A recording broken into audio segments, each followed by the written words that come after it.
Hola, ¿qué tal a todos? Y bienvenidos a este podcast de Fisiología Vegetal, donde hablaremos de diversos temas sobre cómo funcionan las plantas. Yo soy Mariana Álvarez y me acompañan dos amigas de la carrera de Biología, Jacqueline Marcelo y Nicole Hernández. Hola. En este episodio hablaremos sobre las hormonas vegetales y sus aplicaciones en distintas situaciones de la vida cotidiana. Asimismo, también tocaremos un tema muy interesante y lindo acerca de los movimientos vegetales. ¿Acaso ustedes sabían o saben que las plantas se mueven? ¿Y cómo es que se mueven precisamente? Pero bueno, vamos por lo primero. ¿Qué es una hormona vegetal? Bueno, pues es un compuesto químico producido internamente por la planta. Ok, ¿qué más? ¿Qué más le pueden decir? Pues también se sabe que actúa en bajas concentraciones, que todas tienen un precursor y que regula diferentes procesos. Entonces, una fitohormona es una sustancia orgánica que las plantas producen naturalmente y controlan diferentes procesos fisiológicos como la división celular, el crecimiento, la diferenciación de órganos, entre muchos otros más. Y existen diferentes tipos de hormonas vegetales que son capaces de promover o inhibir el crecimiento vegetal. Existen 10, pero en este episodio vamos a hablar únicamente de 5, que nosotras creemos que las personas pueden o podrán conocer todavía un poco más, como son las auxinas, las gibberelinas, el ácido abscísico, el etileno y el ácido salicílico. Pero, como les dije al principio, existen otras fitohormonas que a pesar de que no hablaremos de ellas, se las voy a mencionar para que pues no estén solitas ahí en el aire sin que nadie sepa que existen, ¿no? Y estas son las citoquininas, las brasinoesteroides, las poliaminas, el ácido jasmónico y las estrigolactonas. No son menos importantes, pero este no va a ser su episodio. Y para todo esto entrevistamos a personas de diferentes carreras de la UAMI. Nuestra primera persona fue Katia, de la carrera de Ingeniería en Alimentos. Y una pregunta que le hicimos es una pregunta bastante común, a nuestro parecer. Y su pregunta fue esta: ¿por qué los girasoles buscan o giran hacia el sol? ¿Y cómo sucede esto? Esta fue su respuesta. Pues yo cuando era pequeña escuchaba la leyenda, o no sé si es cierto, que por eso se llamaba girasol, porque tenía algo que hacía que el sol atrajera en su forma de estructura. Bueno, si en la mañana estaba caído, en la tarde ya estaba muy alzado, y que ya cuando la oscurecía ya otra vez se caía. Una opinión bastante interesante, y si bien los girasoles se orientan en función del sol, esto es debido a que ocurren movimientos vegetales.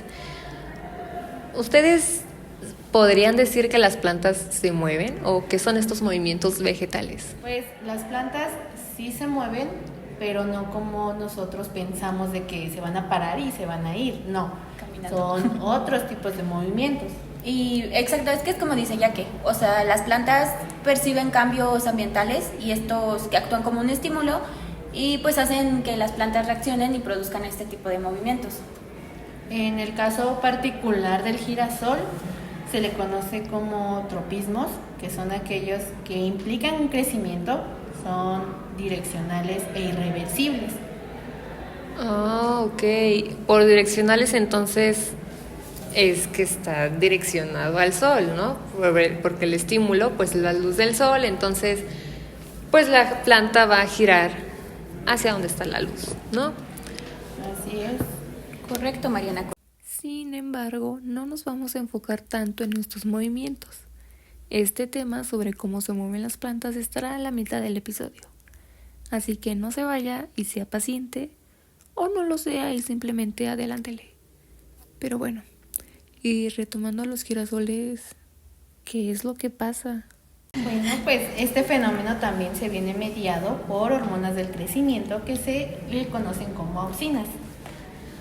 Y estas, cuando les da el sol, se inhiben y dejan de funcionar, y por lo tanto la planta no crece por ahí, sino que va a crecer por otro lado. O sea, del lado contrario del estímulo, ¿no? Así es. Ah, muy Hacia donde está el sol, la luz del sol, o sea, No, o sea, al contrario, las toxinas se van a acumular del lado contrario de donde está ok, ya entendí, Ajá, para que eso. pueda como doblarse, ¿no? Hacer una Exacto. curvatura. Así es, mi estimada Mariana. Entonces, en resumen, ¿cómo le vamos a responder a Katia su duda o el por qué científicamente pasa o no pasa eso? Bueno, pues la respuesta sería que el girasol va girando persiguiendo al sol gracias a unas hormonas de crecimiento llamadas auxinas, haciendo que se gire hacia el lado por un día y hacia el otro por la noche. Pero entonces también tenía que ver con el tropismo, ¿no? Así Pues es. sí. ¿Y todos los tropismos son iguales? No, porque existen diferentes estímulos que hacen estos movimientos vegetales. Por ejemplo, en el caso del girasol es el fototropismo, que es el que está inducido por la luz del sol. Bueno, entonces no sé si alguien más quiere añadir un comentario sobre esta pregunta, las opiniones, la respuesta, algo. Pues No. yo creo que esta pregunta es como muy común, o sea, como que mucha gente se la hace, ¿no? Porque hay como muchas leyendas o mucha gente cree cosas que están pues no completamente ciertas. Por ejemplo, cuando yo era chiquita, me acuerdo que mi mamá me decía que los girasoles siempre estaban viendo al sol porque estaban enamorados. Entonces, por eso cada vez que el sol se iba, el girasol como que se ponía como triste, como lo mencionó Katia. O sea, Katia nos dice que de noche ella ha notado que los girasoles como que Se hacen chiquitos, ajá, se ponen tristes, entonces pues bajan. tan chiquis. Ajá. Entonces por eso mi mamá decía que como no ven al sol, están tristes porque todo el tiempo están enamorados. Pero pues ya sabes que... Pero pues ahora con esto ya sabemos que no es cierto. Que no están Entonces, enamorados, que el amor no existe, son claro los que papás. sí. Pasando a otra pregunta, elegimos a Mar de Antropología Social para ver cuál era su idea u opinión sobre la siguiente pregunta. ¿Podremos aumentar el tamaño de las plantas, específicamente más el tallo? ¿Cuál fue su respuesta? Yo creo que sí. ¿Y por qué? ¿Por qué crees que sí podemos hacer eso?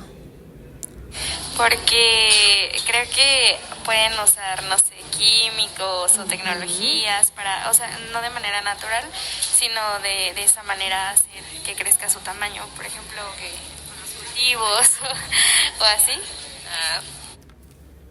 Ok, a ver, ella mencionó algo que nosotros también hablamos al principio sobre sustancias químicas.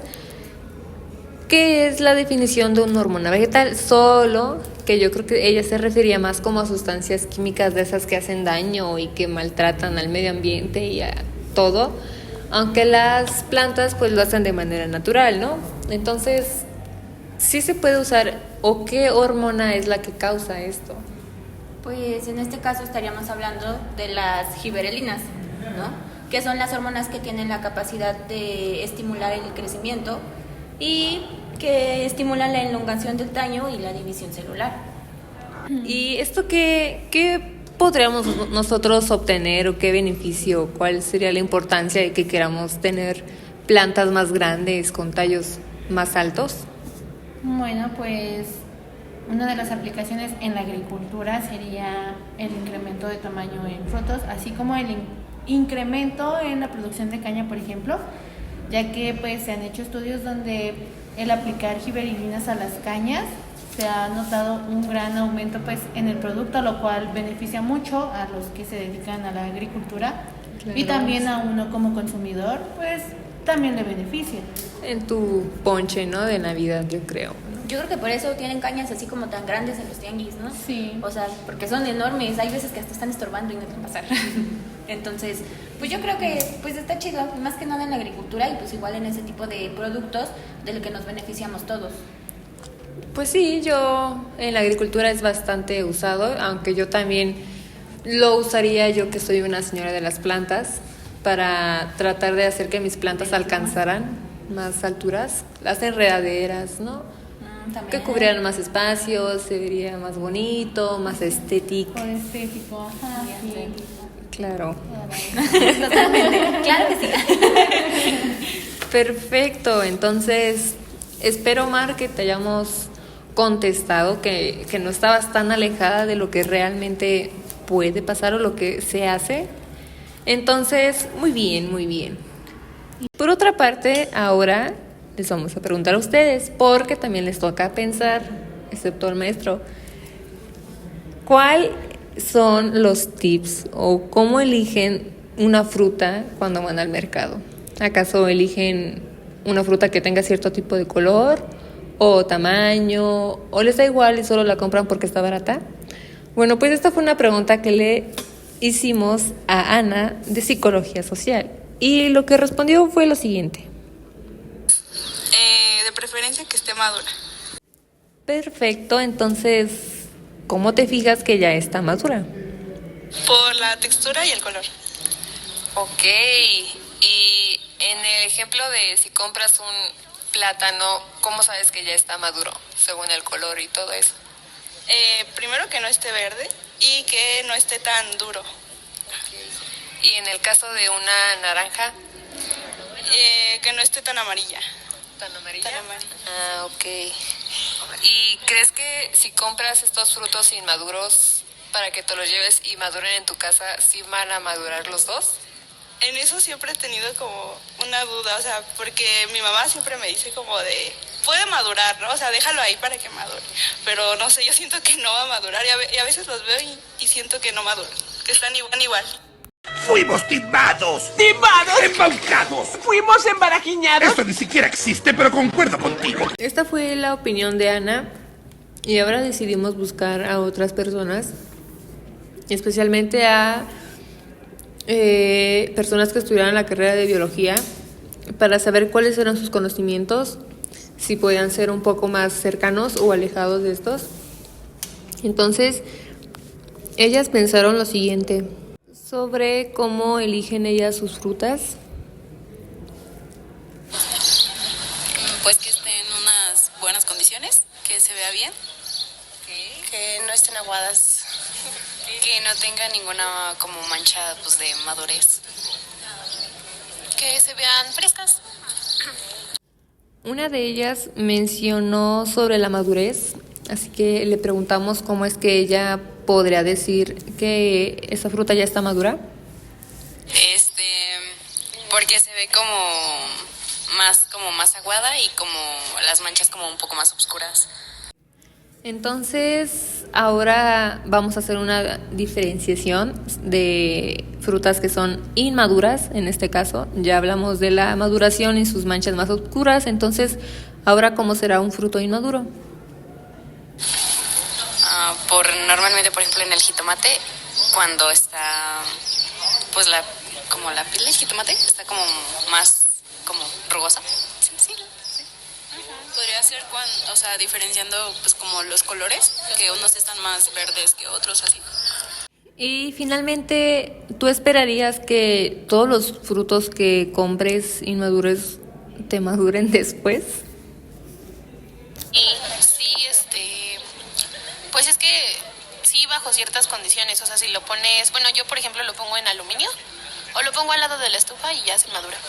¡Esto está tardando demasiado! ¡Quiero calor ya! Estas fueron las respuestas de estudiantes de primer ingreso de biología, que no están tan alejadas y que si lo analizamos bien, no están más comparadas con lo que dijo esta Ana también de Psicología Social.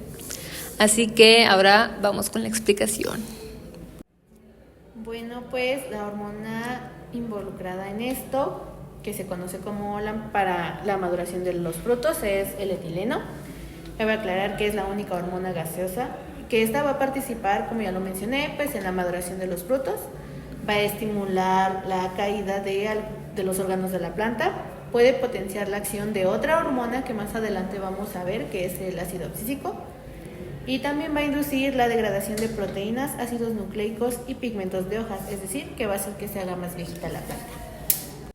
Ok, está perfecto. Yo no sabía que los frutos también envejecían, ni modo. Entonces, ya que sabemos qué es la maduración y cuál es la hormona que está involucrada, todos los frutos que la mayoría de las que nos contestaron pues se preguntaban eso, ¿todos los frutos maduran después de la cosecha? O sea, si yo compraba mi plátano, sí me iba a madurar, pero si yo compraba mi naranja, ¿también me puede madurar o no? Pues no, la respuesta es que no todos los frutos maduran después de la cosecha, ya que en esos existen los frutos climatéricos y no climatéricos. Ajá. Y pues los frutos climatéricos son aquellos que sí te van a madurar después de ser cosechados, como pues el plátano, que es un claro ejemplo, porque a veces se compran verdecitos y con el tiempo pues ya se ponen para comer. Y los no climatéricos pues son aquellos que no van a madurar después de ser cosechados, como pues las naranjas o cualquier cítrico en general. Ok, ¿y por qué es que mi naranja no puede madurar y mis otros frutos como el plátano o qué otros frutos también sí maduran? Además, Pues, aparte del plátano, están la guayaba, el mango, las manzanas. ajá, o sea, sí hay varios. Sí, hay varios. Entonces, pues sí, ¿por qué? ¿Por qué no maduran después? Pues porque estos frutos ya después de ser cosechados ya no continúan con el proceso de respiración, a diferencia de los climatéricos que sí lo hacen, porque siguen produciendo etileno, lo que hace que pues obviamente sigan madurando. O sea, entonces, si respiran, va a haber mayor acumulación de etileno, lo que va a hacer que se hagan viejitos. Así es. Ok, y yo tuve, no sé, jamás lo había pensado, yo creo que jamás he visto a mi mamá o mi familia envolver en aluminio los frutos para que maduraran. ¿Ustedes han envuelto? Mira, fíjate que no, jamás, no sabía, desconocía. Sin embargo, al escuchar la respuesta de pues la persona que lo mencionó, sí me dio como curiosidad de investigar y pues me puse a investigar para poder dar la respuesta de por qué. ¿Y por qué, ya qué? ¿Qué encontraste? Bueno, lo que yo encontré era que a altas temperaturas se aumentaba pues el metabolismo, por lo tanto la respiración. Entonces es por eso que los envuelven en aluminio o los colocan cerca de la estufa para aumentar pues ese proceso. Entonces eso fue lo que encontré, mi estimada. Está perfecto, ya que, pues sí, creo que sí tenía algo obvio, ya que en nuestra clase de fisiología vimos que las altas temperaturas o bajas, o sea, que depende de la temperatura, pues esto iba a influir en el metabolismo, ¿no? Y es algo que también vamos a hablar un poco, sobre todo en semillas, porque a bajas temperaturas, pues ustedes cuando hace mucho frío y están en su cama, en su casita, ¿qué es lo que hacen? Pues no se mueven, está todo lento, no quieren hacer nada. Pues asimismo también una semilla, ¿no? En bajas temperaturas pues va a reducir su metabolismo y va a hacer que la semilla pues no haga casi nada. Pero bueno, le voy a ceder la palabra a Yaque para que le haga una pregunta a Vania de Ingeniería en Logística y Transporte, que yo creo que es una pregunta que alguna vez todos hicimos este experimento en la infancia. ¿Qué le vas a preguntar, Yaque? Ok, sí, alguna vez hizo el experimento de poner a germinar un frijol. Sí. Y cuéntame, ¿te germinó? La primera no, la segunda sí. Muy bien, entonces, relacionado a la primera vez que hiciste este experimento, ¿tú crees que tu semilla estaba viva o muerta? Obviamente estaba viva. Ok, entonces sí, tu semilla estaba viva y en buenas condiciones. ¿Por qué crees que no te germinó? Yo creo que porque le eché muchísima agua. Esta misma pregunta se la hicimos a Lino de la carrera de Biología, pero en esta ocasión ahora se la hizo Nicole. ¿Y qué es lo que te respondió? ¿Qué te contó Lino? ¿Qué le pasó?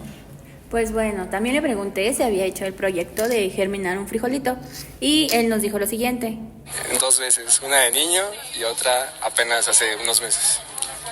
Muy bien, ¿y cómo te fue con tus proyectos? Me fue en una bien, en la otra mal. En la primera me germinó bien, iba en la primaria, segundo de primaria.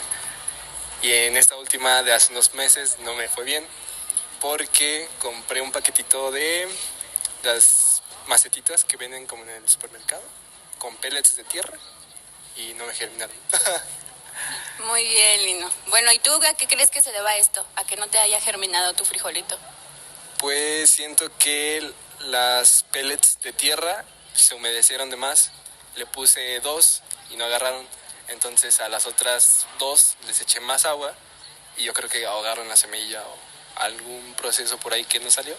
Y ya. Muy bien, entonces... ¿Estaban muertas? Quizás desde un principio, pero pues no lo sabré.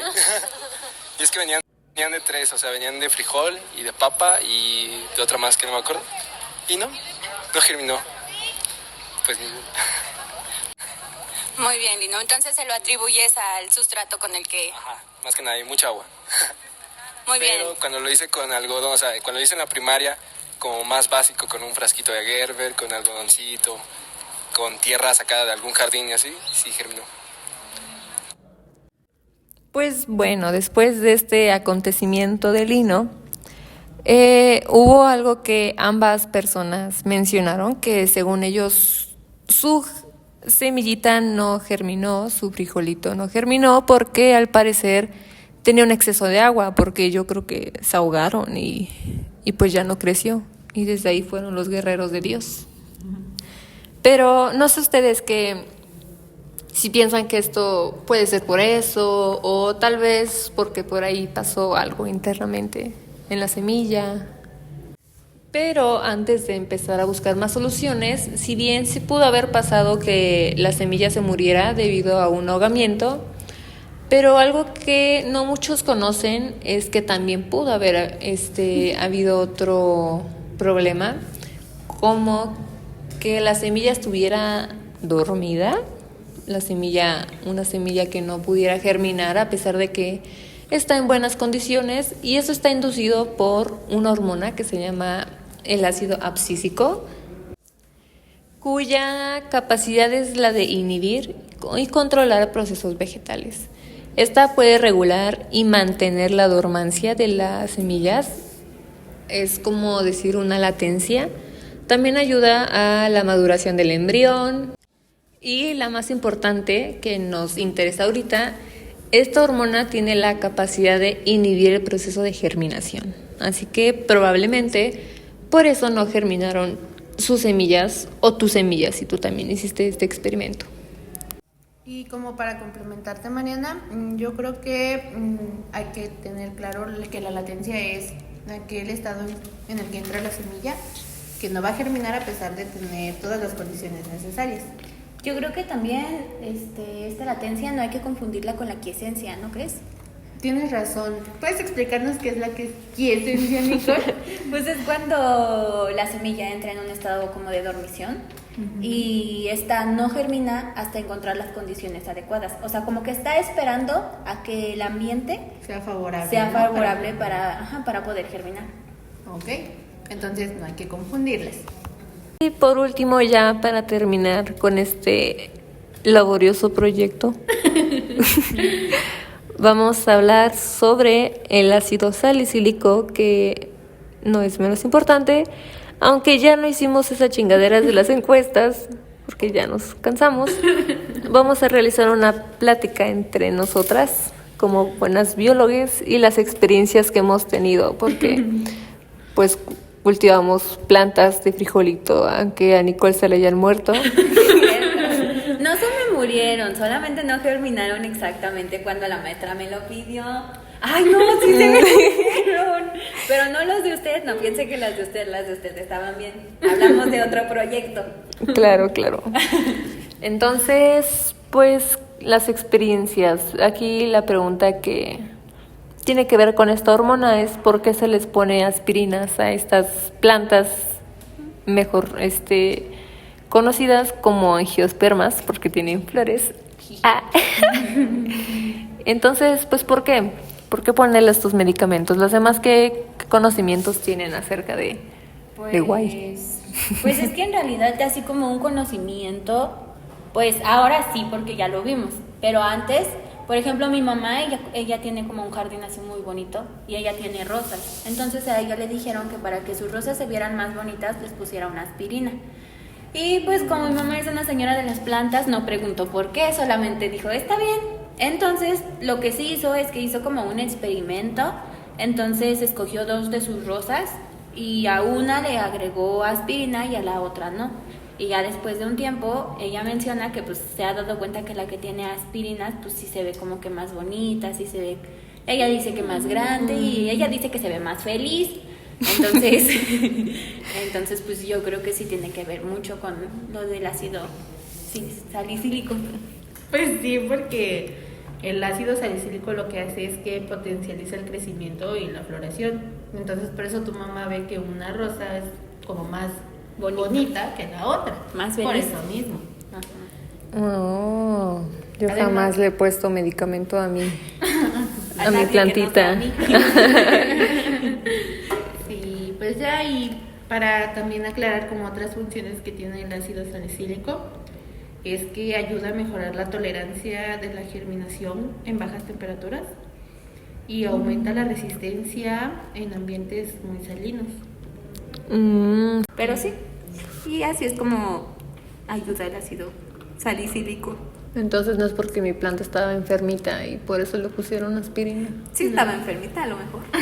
Bueno, pues es que según yo sé también ayuda contra patógenos, ¿no? Ayuda pues a que sea más fuerte. Más bonita y más feliz. Se tomó su multiscot. Oigan, a mí nunca me dieron esa cosa. Ay, Bueno, a mí nunca me dieron emulsión Scott, pero mi mamá decía que sabe como a salmón. a mí sí me gusta. No manches, Sí, güey. Me encanta. Sí seguimos hablando de emulsión Scott, ¿verdad? Estamos hablando de plantas. Ah, Claro. ok. Sí. Y pues, Para no desviarnos del tema. A mí me gustan mucho de esos. ¿A qué conclusión llegaron a lo largo de este trabajo, amigas?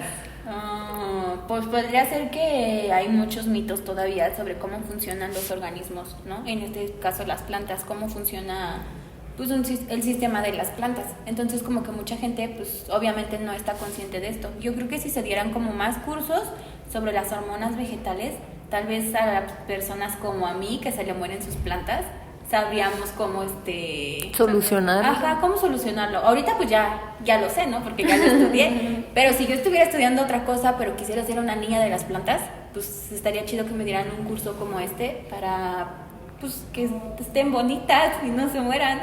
Pues sí. Pero entonces, si tú quieres tu planta bonita, vas al mercado y pides, me da 1 gramo de gibberelinas. Ese es un buen punto. Pues entonces también deberían de decirnos en el curso cómo implementarlo. Porque Pues si en no, fertilizantes. Otra conclusión también que podremos tener, o bueno, que yo tengo, es como las opiniones son muy variadas pues entre las personas, porque realmente si no estudias biología y nunca te has puesto a investigar sobre las fitohormonas, pues desconoces de estas mismas. Claro. Entonces, la gente a la que le preguntamos, pues sí, algunos sí tenían como idea, pero pues no sabían por qué, nada más decían, yo creo que es esto. Pues no son biólogos, mamita. Pues. Por eso, o sea, falta más curiosidad entre todas esas personas para que conozcan pues más acerca de estos temas que creo que son importantes, más si les gustan las plantas. Y pues ya, yo creo eso. ¿Tus conclusiones? Esa es mi conclusión. Ok, pues yo también opino lo mismo. Por dos. Pues bueno, aprovechamos este tiempo que nuestra compañera Nicole fue a hacer unas cosillas para mandarle saludos al profe David. Y recuerda, Patricio, halaga al cliente, haz que se sienta bien. Hola, te amo. Entonces, con todo lo que hemos visto, ¿podríamos o podremos controlar a las plantas? ¿Hacer que hagan lo que nosotros queramos? Ok, creo que es muy importante que tú me digas a qué te refieres con controlar, porque yo te diría que no, porque si yo quiero que me haga una planta, una enchilada, pues no se va a poder, ¿estás de acuerdo? Así que tienes que decirme a qué te refieres con controlar. Ajá, o sea, ¿a qué te refieres con que hagan todo lo que queramos? Porque pues puedo pedirle muchas Pues, ¿qué cosas quieres a que una te planta. hagan o qué? Pues muchas, güey, ¿qué tal la tarea? O sea, hubiera estado excelente que una planta me hubiera hecho este podcast. Sobre me hubiera ella, ahorrado muchísimo trabajo. Pues ellos saben más de hormonas vegetales. Yo creo que nadie sabe más que las propias plantas. Sí, pues ustedes ¿qué creen, mamita? No te voy a hacer una enchilada, no sé. Controlar a nivel de que no sé, aumentar la producción en X planta. Pues que sea más bonita, que quiero que crezca de cierto tamaño. Pues como dijo May al principio de su enredadera, de que quería que fuera más bonita y más grande, o que pues como sí. que florezca más, que sea mejor que... porque mi mamá usa mucho lo de la aspirina ahora porque quiere que sus rosas sean más bonitas que las de la vecina, porque la vecina también tiene rosas. Entonces mi mamá es medio envidiosa, entonces quiere que sus rosas sean más bonitas. Entonces controla la floración así, agregándole las aspirinas. ¿Tu mamá controla la planta con las aspirinas? No, pues. Para que florezcan, mamita. Ay, perdonen, preciosas. Estoy cansado, jefe. Pues sí, o sea, sí, en ese aspecto yo creo que entonces sí se puede controlar, ya que pues, por ejemplo, la caña, como vimos, en el aumento de las gibberelinas, pues ayuda a la producción de más caña, ¿no? O sea, así grandes, que se ayuden a la agricultura, no sé, entonces sí se puede. Esa es tu respuesta, sí se puede. No, qué bueno. Pues muchas gracias por sus comentarios. Y bueno, ya llegamos por fin a la mitad de este episodio, así que es momento de hablar de los movimientos vegetales. Y que no te van a defender a un ataque zombie en tu jardín y tampoco te van a traer una enchilada, como a Jack le gustaría. O a todos, ¿no? Pero entonces, ¿qué son estos movimientos vegetales? Pues cuando mencionamos los movimientos vegetales nos referimos a que las plantas van a percibir un cambio en el ambiente, por lo que van a reaccionar produciendo una movilidad. Así es, Jackie. Y pues es curioso cómo las personas no relacionan a las plantas con los movimientos, precisamente porque las plantas están fijas al suelo y pues no suelen escapar cuando las condiciones ambientales son adversas. Pero de lo que hablaremos en este podcast es precisamente de esos movimientos que, aunque no los notemos, pues están presentes en las plantas. Y pues como lo mencionaste, precisamente muchos de estos movimientos vegetales son inducidos por varios estímulos ambientales, lo que podría ser la luz, el agua, la temperatura. Entonces es un condicionante para el desarrollo de la planta. Algunos de estos movimientos presentan algún tipo de crecimiento en algún órgano o simplemente una respuesta a algún estímulo externo que puede ser momentánea. Pero entonces, ¿todos los movimientos son iguales? ¿Todos implican que la planta crezca? Bueno, esa es una excelente pregunta, Mariana. En realidad, no todos los movimientos son iguales. Por ejemplo, como lo mencionaste, no todos los movimientos implican que la planta crezca. Entonces, aquí hablaremos de las diferencias. En este caso son los tropismos y las nastias, en donde unos implican crecimiento y otros no. Y pues bueno, antes de empezar con las definiciones, nosotros salimos a preguntarle a diferentes personas qué es lo que ellos piensan cuando nosotros les decimos movimientos vegetales. De igual manera, les preguntamos, ¿ustedes creen que las plantas se mueven? Y estas fueron las respuestas. Bueno, pues el día de hoy estamos con la señora Gaby. Buenas noches, señora Gaby. Le voy a hacer una pregunta y usted me responde con lo primero que se le venga a la mente, ¿ok? ¿Qué piensa o qué se le viene a la mente a usted cuando yo le digo movimientos vegetales? Que los mueves del lugar. ¿Qué cosa mueves del lugar? Los vegetales. Como, muy bien, ok. Un movimiento vegetal que se le ocurra. Como pasar una zanahoria a otro lado. ¿Tú consideras que las plantas se mueven? Sí. ¿Por qué crees que las plantas se mueven? Por el movimiento del aire. O sea, ¿crees que cuando una planta se mueve es solamente porque hay un factor externo? ¿No considerarías tú que la planta en sí se mueve? Sí, también lo consideraría, porque tiene como parte de vida. Entonces, sí podría moverse hasta cuando le eches agua o cosas así, se mueve. Y nuevamente continúo con preguntas. Se encuentra conmigo una de mis amigas. Bueno, cuéntame, amiga mía, ¿Tú crees que las plantas se muevan? No, ¿Por qué? porque no, o sea, de que tienen vida, pues tienen vida, ¿verdad? Pero yo siento que no se mueven. No sé por qué, ¿verdad? Pero pues no se mueven. Ok, y si te dijera que estás equivocada y que las plantas sí se mueven, ¿qué me dirías? Pues te preguntaría el por qué. Bueno, pues te platico. Las plantas sí se mueven, no se desplazan, no es que les salgan patitas y caminen, pero sí presentan movimientos. A esto se le conoce como movimientos vegetales. Y vamos a encontrar dos tipos de movimientos, los tropismos y las nastias. ¿Has visto alguna vez una planta moverse? Sí, ¿Cómo y en dónde? he visto una planta carnívora. También no sé la verdad qué plantas sean, pero hay unas plantas que se cierran en la noche y se abren en el día. Y he visto unas que si las tocas se cierran. De ahí en fuera pues no he visto otras plantas que tengan movimiento. Muy bien, pues ya escuchamos dos opiniones sobre movimientos vegetales y algunos ejemplos que han visto.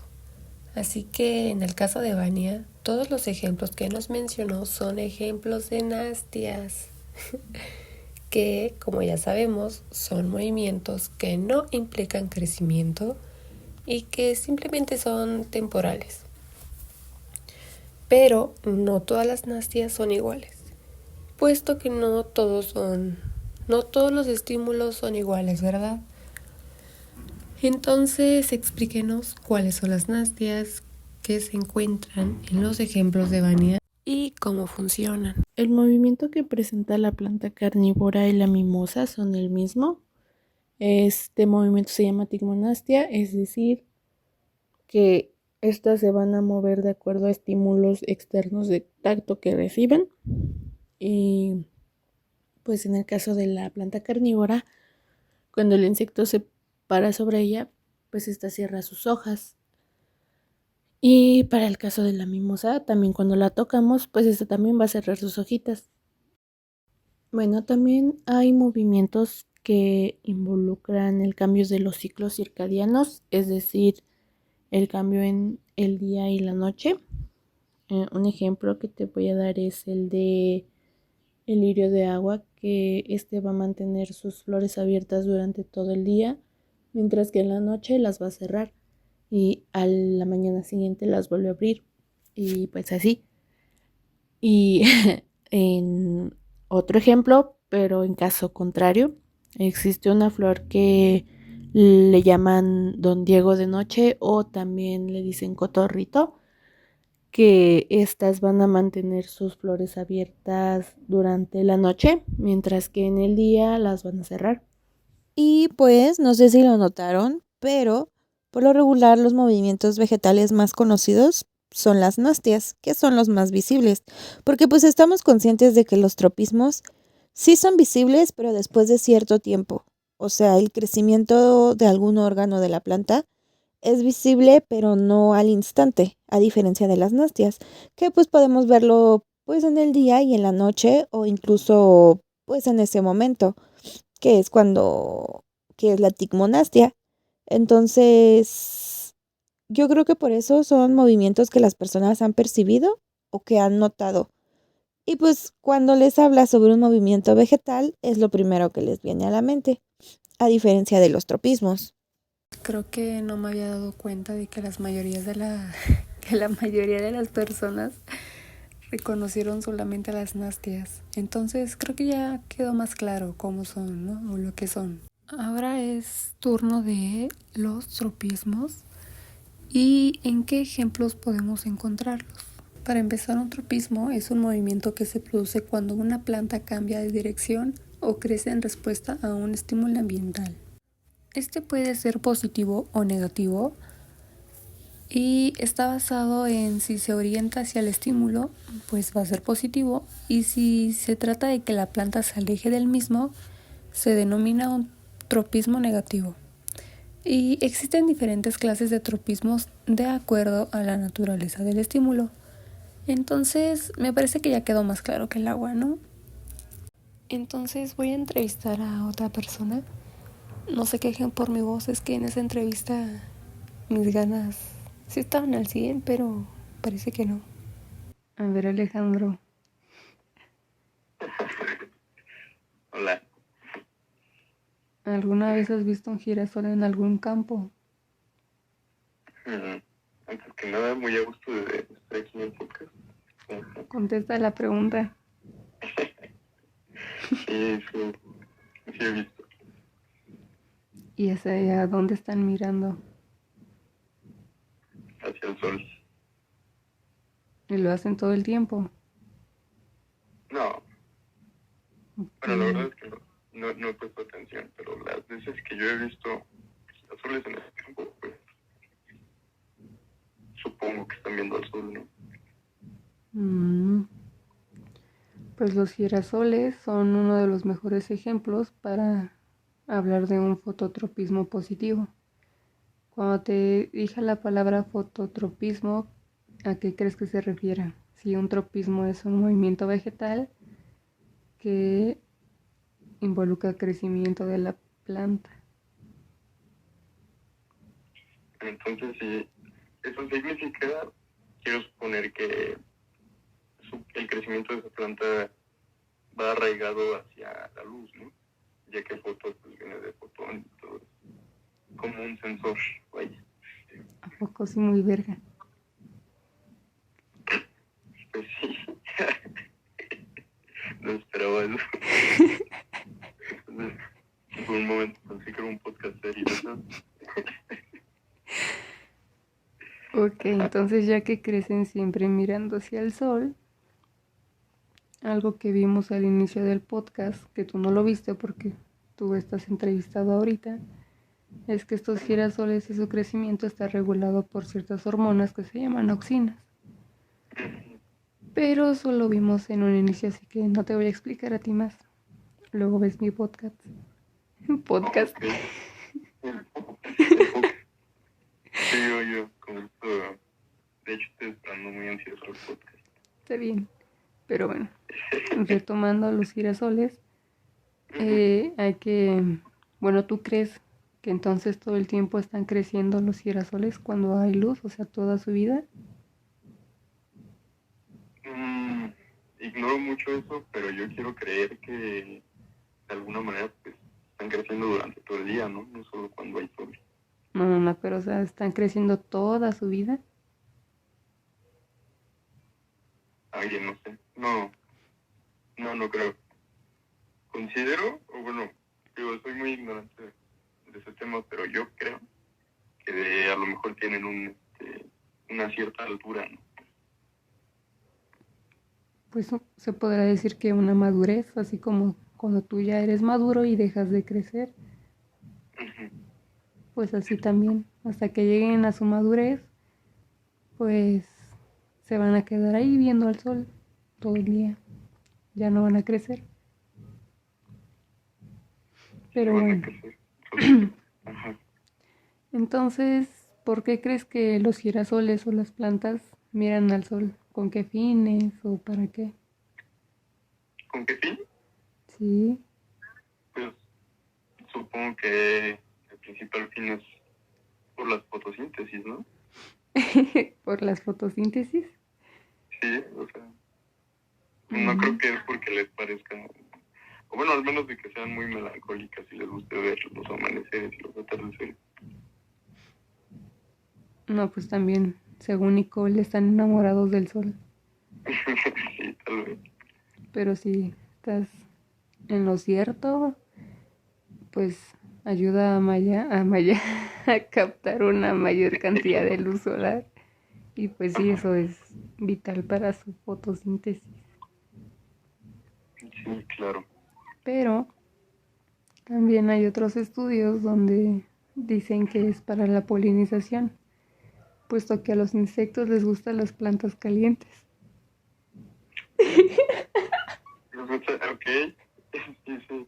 Entonces los insectos son muy cachondos. No, pues los insectos pues no ven igual que nosotros, güey, o sea, tienen una visión infrarroja. Entonces, si esa planta está más caliente, pues lo van a ver con mayor facilidad. Y pues sí, y ya. Ok, no, son datos que no conocía. Pues yo tampoco, pero pues ya, ahora sí. Pero ya, no lo sabía, pero ahora que ya lo sé, pues está interesante. Pues muchas de estas cosas normalmente las aprendes de forma empírica, porque sabes que los girasoles siempre ven al sol, ¿no? Siempre como que un ejemplo que te dan. Pero no te preguntas por qué o sí. Pues no, te digo, yo lo traté de relacionar ya de forma lógica al saber que pues ya es, ¿cómo se dice? Bueno, lo relacionas de forma lógica porque si conoces pues lo que es la fotosíntesis, sabes cuál es la importancia de la luz o el sol para las plantas y todo eso, pues dices, ok, así como hay plantas carnívoras que pueden cerrar o pueden mover sus extremidades, no sé cómo se les llama, para conseguir algún tipo de alimento, pues entonces también los girasoles pues se mueven por ello, ¿no? Más que nada es eso. Qué inteligente eres.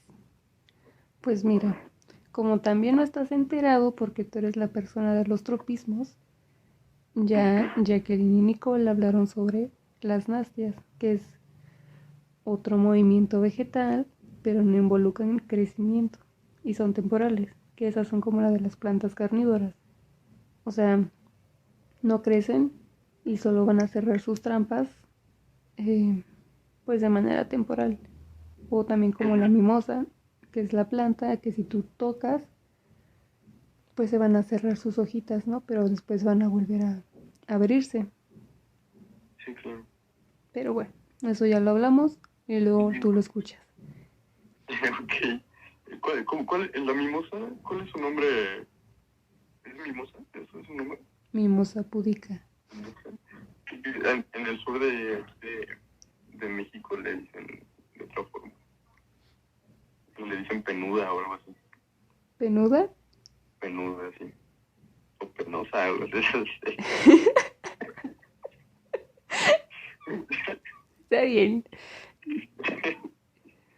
Ok, pero entonces ese movimiento no tiene crecimiento, solo es de los girasoles.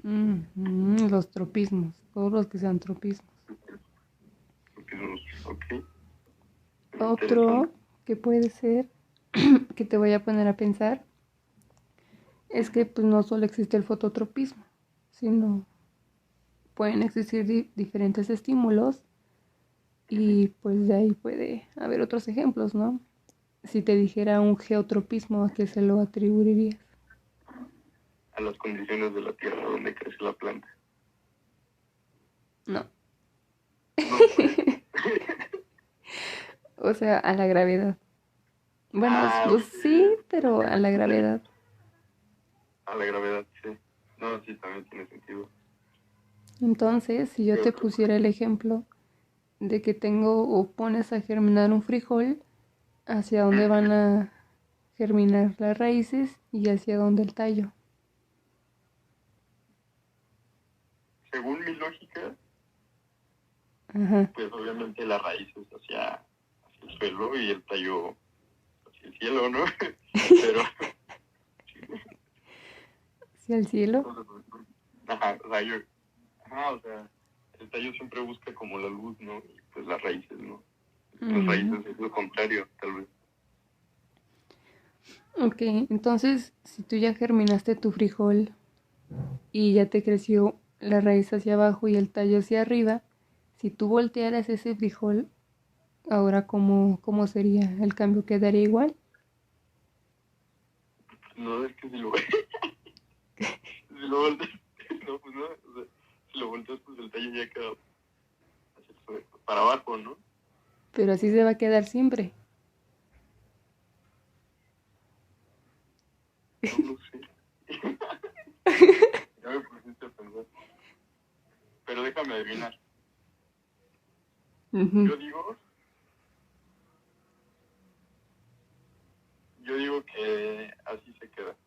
por qué? Yo digo que Si el tallo así no se necesita queda. luz. Perdón, entonces así no se queda. No, pues no. A ver, tú tienes tu frijolito Ajá. y lo pones a germinar. Tu raíz va a salir hacia abajo y tu tallo hacia arriba. Ujú. Estoy imaginando que tu frijol esté acostado. Pongo como para que se vea la diferencia entre abajo y arriba de manera como vertical.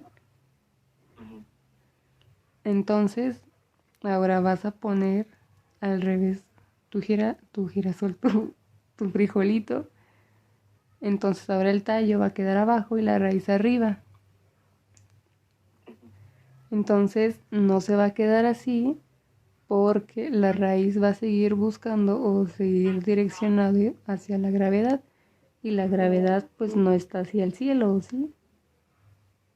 No, la gravedad está hacia el centro de una masa. Entonces se va a volver a bajar la raíz. Y el tallo pues va a buscar la luz, que pues esta no va a estar abajo del suelo, sino va a estar arriba. Entonces pues se va a subir. Ay, cabrón. Entonces, por ejemplo, en el caso del fototropismo, digamos que si yo tengo el girasol en una maceta y yo la volteo, suponiendo que no se cae la tierra, ¿pasa lo mismo? ¿Cómo, güey? O sea, como que no se cae la tierra, o sea, volteas hacia... Sí, tengo el girasol en una maceta y volteo la maceta para que la planta, o sea, los raíces del girasol... No digas mamadas, me ríe, ya te entendí. Ok. No, pues la verdad no sé, güey, pero, o sea, yo te podría decir que no. O sea, más bien, suponiendo que tú tienes tu girasol o cualquier planta, como en algún parte de tu casa, yo creo que has escuchado que es bueno que gires las plantas cada cierto tiempo para que le dé luz en todas partes. Entonces, si esa planta ya tenía una posición orientada hacia la ventana o hacia la luz, si tú la volteas, pues unos días va a seguir como mirando hacia la pared. Pero después otros días, pues ahora ya va a estar mirando hacia la ventana, a pesar de que esa no era su posición. Pero la neta, no sé si volteas la maceta, güey, así la dejas, pues que se curve y otra vez trate de salir. Porque yo creo que no sé, güey. No soy bióloga todavía. Es un podcast de entrenamiento, ¿no? Sí, güey. Bueno, no. Y ya. Ya. Y sí, también hay un chingo más de tropismos. Hidrotropismo, quimiotropismo, que pues el mismo prefijo te va a decir a qué está relacionado más o menos, ¿no? Sí, bueno, pues más o menos, porque en el de Geo, pues yo me imaginé otra cosa, ¿no? Pero, pues sí. La verdad es que es muy interesante, no sabía que se le llama principalmente así al movimiento, ¿no? De las plantitas. Sí. Un tropismo. Y pues ya. Ya. Sí, no sé si tengas otra cosa que decir. Que sí pueda aparecer en mi podcast. Tal vez decirle al profe que nos considere. Que me sigan en Instagram. No, eso no. Nada, pues 10, ¿no? La verdad sí también me estoy esforzando mucho. Claro, pero bueno. Y pues nada, la verdad muy, muy, muy interesante. Y como siempre te lo digo a ti, que te conozco ya de un tiempo, es muy interesante empezar a conocer cosas de las plantas desde el punto de vista más científico. Porque personas como yo, o mi abuelita, o mis tías, no sé, que sabemos de plantas de una forma más empírica, pues todo más básico, ¿no? Pero realmente no te preguntas de dónde viene, por qué, y todo eso, y los estudios que se hacen a partir de ello, o con ello, o por ello. Y ya cuando te enfocas más como en esos métodos, como por ejemplo esto de los movimientos, pues te digo, uno pues lo ve de forma empírica y dice, ok, lo toca, se cierra la penuda, la mimosa. Y no te preguntas por qué, nada más dices, vaya, un reflejo, o lo que sea. O lo del girasol, ¿no? Pues tienes la lógica de que busque el sol y todo eso. Pero ya cuando empiezas a conocerlo de una forma más científica, pues no sé, se siente agradable. Es algo que te empieza a llenar un poco también. Y pues sí, me gustó mucho haber aprendido sobre esto. Y muy, muy buen podcast. Les está quedando muy bien. Muchas gracias por la entrevista.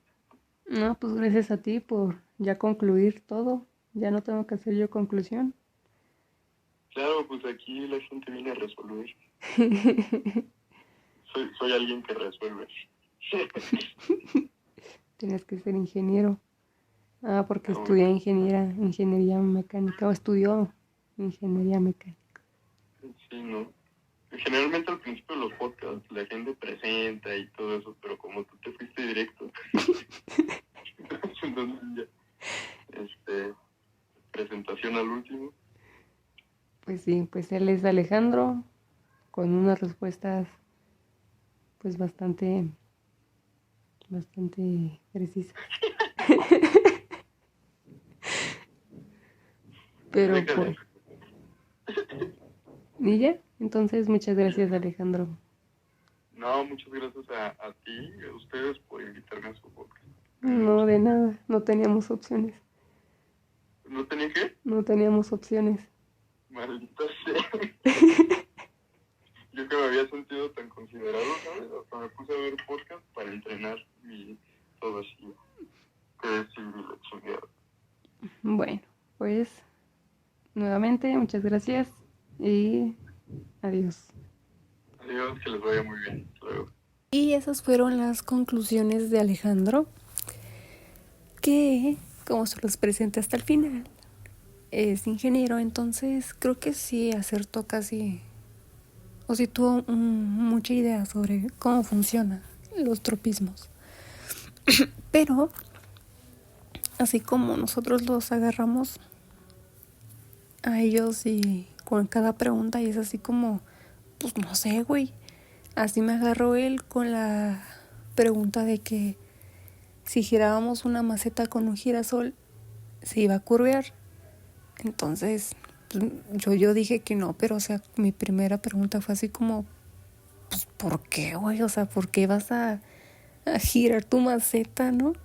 Entonces, pues eso fue lo primero que se me vino a la mente y no lo pensé ya hasta ahorita.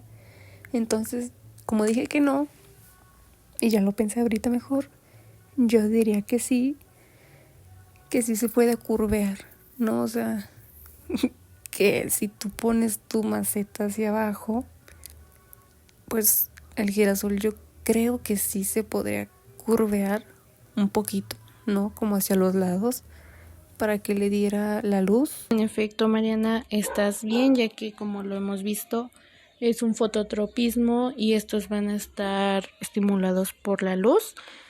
Entonces, por eso es que la planta se va a direccionar hacia ella. Como conclusión sobre este tema, creo que es bastante interesante y fascinante, ya que las plantas no realizan el movimiento como los animales, o sea, no se desplazan.